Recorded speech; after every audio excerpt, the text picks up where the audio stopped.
Hello kids, back to something a little bit more traditional and normal, coming off of all that quizziness. Let's just get right into some pocket aces. It's the very first hand, so we can get away with making a 3 times the big blind raise, and he doesn't know we don't do that.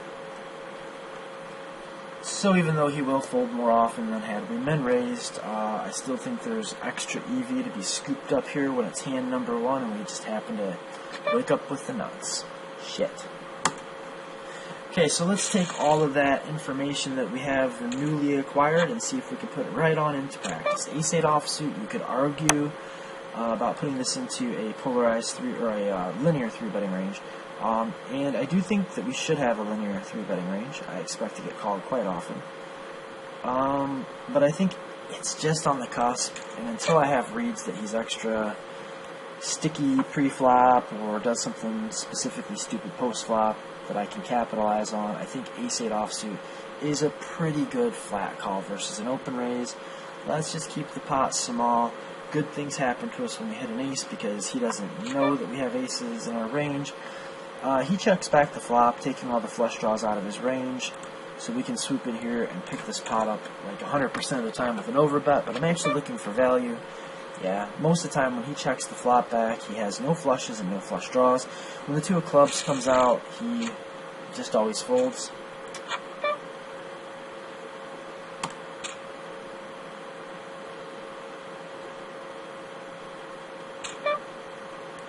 That 1-3 bet right there is enough for me to not open 3-2 offsuit.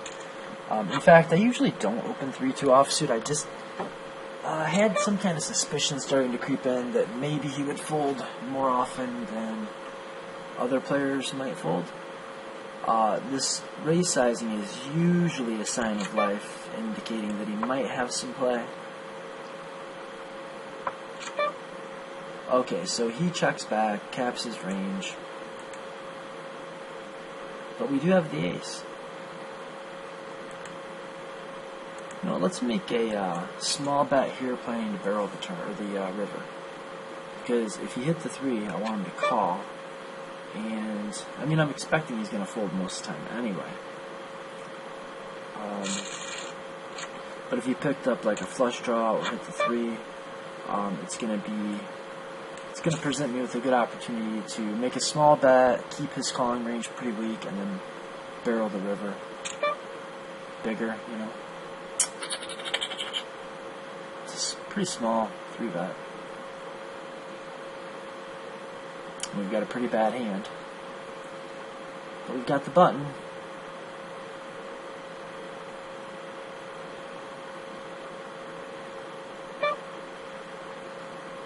It's close. It's close. Probably like Queen 6 suited, Queen 8 offsuit against that raise size, that 3-bet size. Man.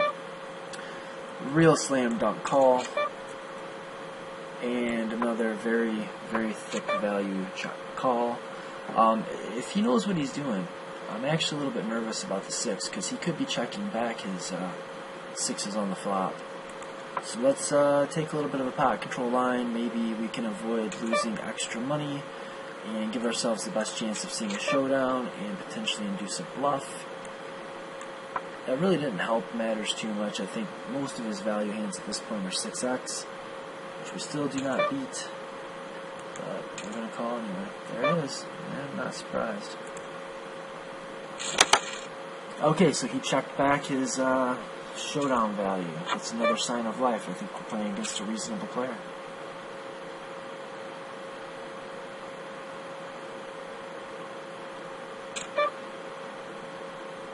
He's 3-betting a lot, so we want to call more and open up some 4-betting. We want to do some 4-betting for sure.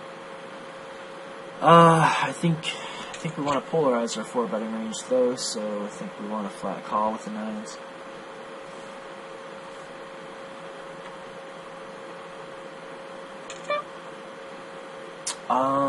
Very clear. At least call. We can consider raising. If we raise, I guess we're raising for value. Let's raise. This pot's getting big. We'll make the raise kind of small. and give him the illusion that he's got fold equity, and he will happily stack it.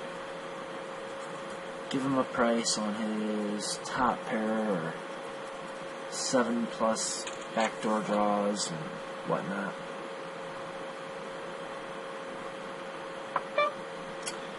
Alright, we're gonna...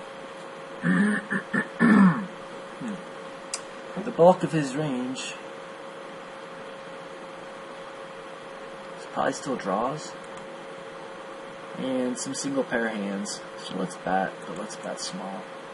I'm gonna bet small because I also want to be the one that decides whether we put more money on the river or not.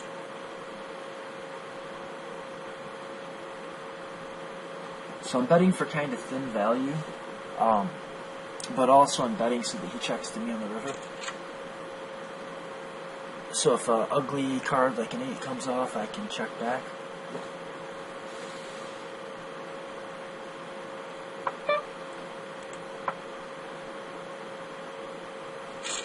Or if a diamond came off, I could check back. Surprised that didn't get all in. That could have been a situation where stacks got all in pre-flop. It could have been a situation where we got all in on the flop. I'm actually kind of surprised that's not what happened.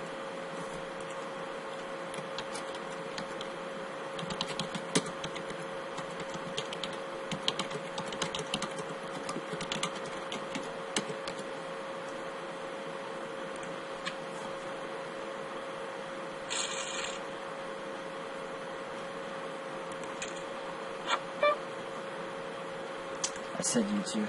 By you two, I mean well played, of course. Okay, so our King Jack offsuit slam dunk value raise on the button. We should dominate a lot of hands. Yep, if you shove flop, I have to call. Okay, so this is definitely a flop texture that hits us hard. Doesn't hit him as hard because he will 3-bet and he will fold. So the ace high, I think, really lends itself very well to double barreling. And in fact, I think that this turn card opens up some potential triple barrels. Like if he calls here and then a card that is a diamond that is bigger than a 7 comes, then I'm going to fire it. Probably I would have went ahead and bet the 5 of diamonds also, because it completes a ton of draws that I could have been barreling on the turn. And because I think it's just unlikely that he's got an ace, so most of his calling range there was going to be like second pair type stuff. By the time I bet the flop, the turn, and the river, and all kinds of draws come in on an ace-high flop, your second pair doesn't look very good. And he's 3-betting probably enough that I can start folding some stuff on the button, like the 10 deuce or whatever I just had. 5, 6, 7, 8.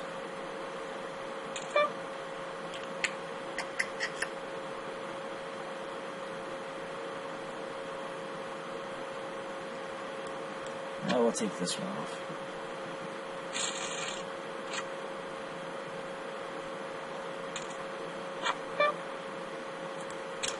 Generally speaking, I think paired boards are pretty good for getting aggro on. Alright, let's check this back.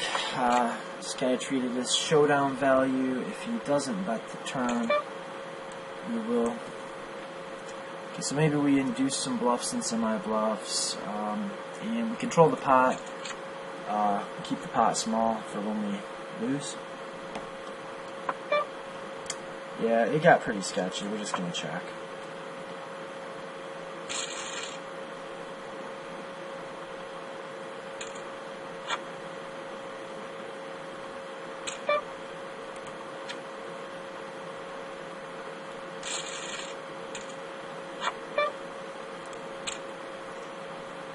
Obvious open. Obvious c-bet. We're going to c-bet bluff this board all day. So of course when we have an ace, we're going to c-bet also.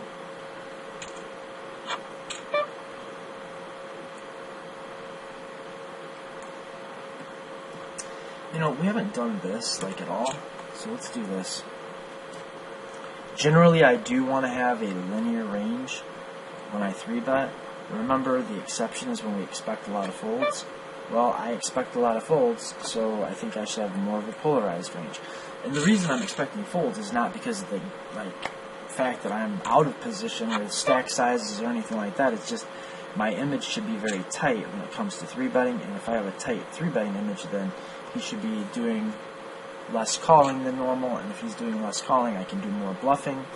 If I'm doing more bluffing, then I can be more polar than linear. Okay, real close here. Okay, he's not going to fold anything better. He's not going to call with anything worse. And we've got plenty of showdown value. We don't want to get check raised. So I think even though we are probably turning our hand pretty face up, like he's probably made us for like a pocket pair or like ace-queen, ace-10. But until I see him like take off betting 100 here and then jamming the river when it bricks off, I'm not going to give him credit for thinking on that level, being able to understand that I think on that level, and then applying the correct adjustments to make me pay for having a face-up range. Okay, so neither of us have anything here, like ever. When he checks, I'm a little nervous he hit that 9.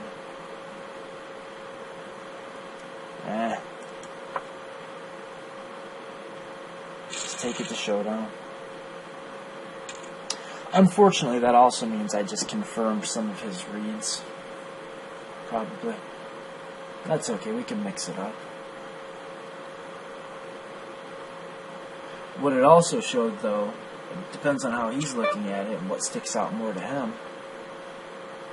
But it also shows that we're not just always c-betting the flop, and we're not even making delayed c-bets on the flop with like 2 over cards and a straight draw. So might give us a little bit more fold equity in the future.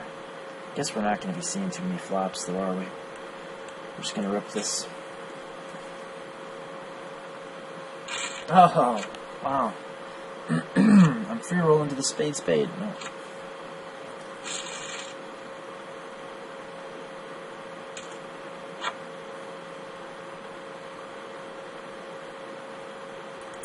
I'm going to invite him to watch this video, because I have decided to put this up, which you're obviously aware of.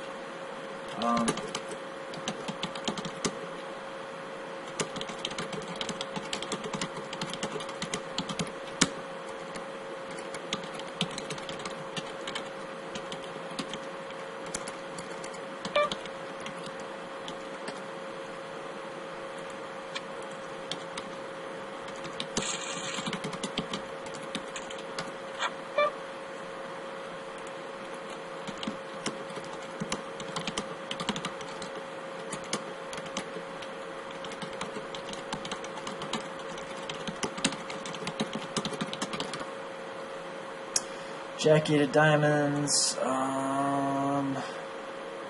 well under 20 bigs is just going to be a jam.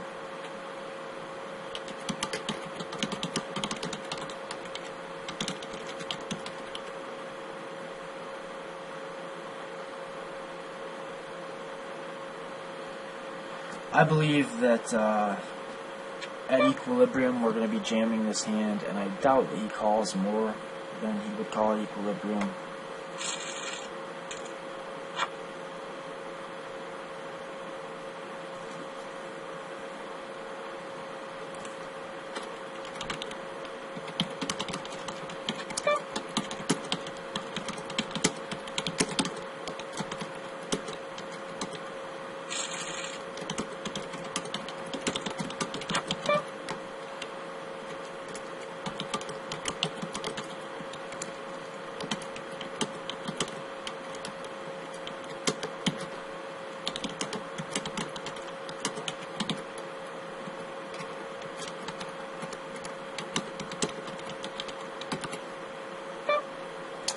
10-9 offsuit, still going to be a jam for just over 10 bigs. I'm sure he's folding enough, and we'll have enough equity when called, and it'll make for a more interesting video if he doubles up. Boo.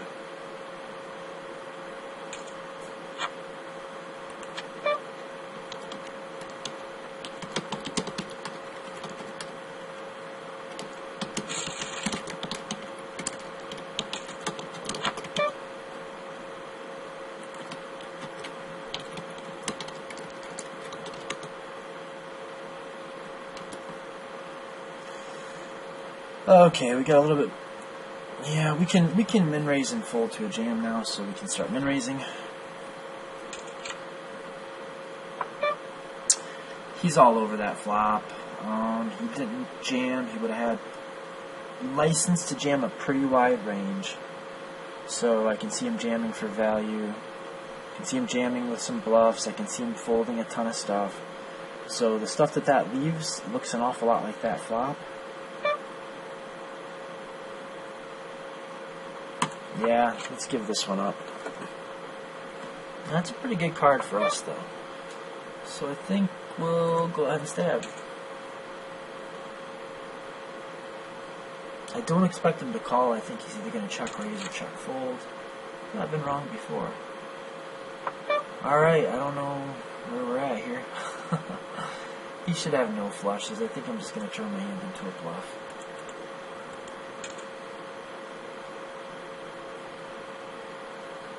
Damn it. He's got a flush.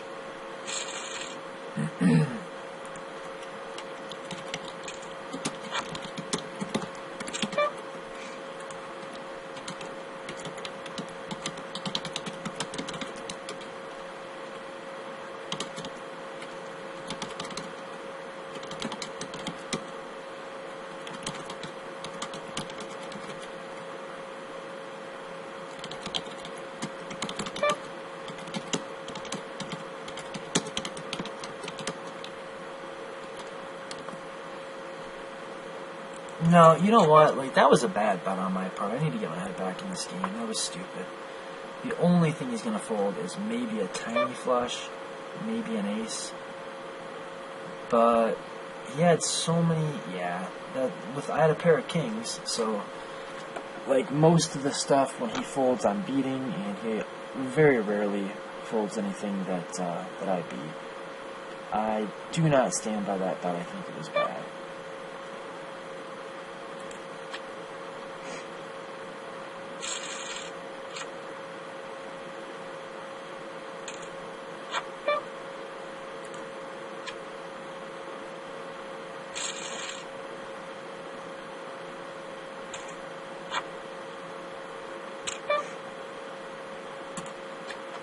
Need to wake up with a hand here. It is time. 10 bigs, I guess that's going to do. He's been playing pretty good at this. It looks like he's playing reasonably at the 10 big blind level with his calls and his folds. Like, he snapped off with Queen Jack. He tanked call with like a with like a weak suited king. Like a king 2 suited or something. So he's probably doing pretty good in that department. The king blocker, it's not going to play worth a shit. I think we just need to rip this. We're ahead. Can we stay that way? Fade it. Fade it. Alright. I think he was supposed to call with Queen 10. I think it's close. So he may be a little bit loose with his calling versus my shoves. But I don't know. Maybe he's just... Maybe he just acts quickly. Because Queen 8 is probably a fold. I guess. Shit, maybe not. Like, Queen 8 suited would probably be a call for sure. Queen 8 offsuit, maybe. Yeah, I bet at 10 bigs, like Queen 7 is where it starts to get murky. So Queen 10's probably plenty thick to call.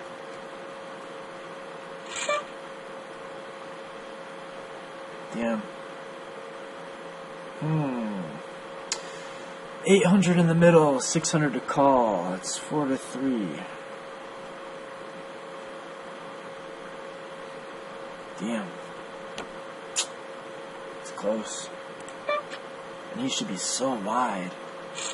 But shit, I mean, his range definitely has me beat. The question is, does it have me beat by... Yeah, I mean, he's probably got better than 60% against me.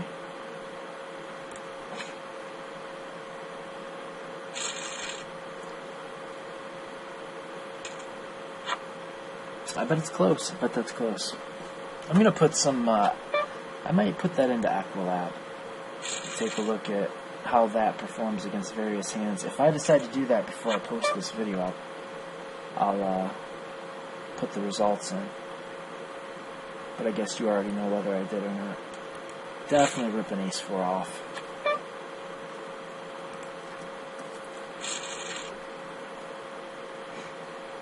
It's been a long game for a micro-stakes heads-up sit and go, yeah. Because we've both battled back from the brink.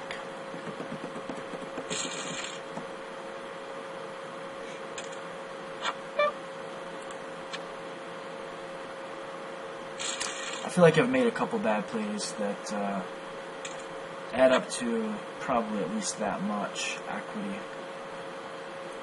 So I kind of feel like hypothetically, theoretically, I should have this game. I can't fold. I don't like it, but it is what it is. If I know he's jamming that wide, I get a lot happier about it. So, I don't know about